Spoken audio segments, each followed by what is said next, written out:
आता मी माझ्या भावाला का मारलं असेल ते तुम्हाला पुढे सांगते. चला तर मग.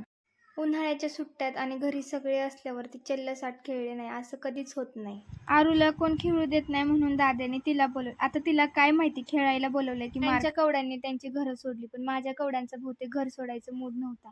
कितीतरी डाव खेळणार, शेवटी माझ्या कवड्यांनी त्यांचं घर सोडलं. सुख म्हणजे नक्की काय असतं तर ते हेच असतं. ह्या अगस्त्यला आम्ही मजा करतो हे आवडलं नसणार, त्यामुळे तर आमच्या ऋतूचा चष्मा उडून खेळ बिघडवायला आला होता. आता प्रिशूला आम्ही खेळायला नाही घेतलं म्हणून मॅडम बाजूखाली जाऊन रुसून बसल्या. ह्या बारक्या पोरांचे नखरे सांभाळता सांभाळता आम्हाला ना नाकी 9 आले होते. मला कितीतरी वेळाने आठ पडले म्हणून मी इतकी खुश, मला वाटलं आता कोणतरी मरतंय. तेवढ्यात दादा भविष्यवाणी केल्यासारखं आधीच सांगायचं किती पडणार आहे, आणि तेवढे पडायचे पण. म्हणून ह्याच कारणामुळे त्यांनी माझा आणि ऋतूचा बेदम मार खाल्ला.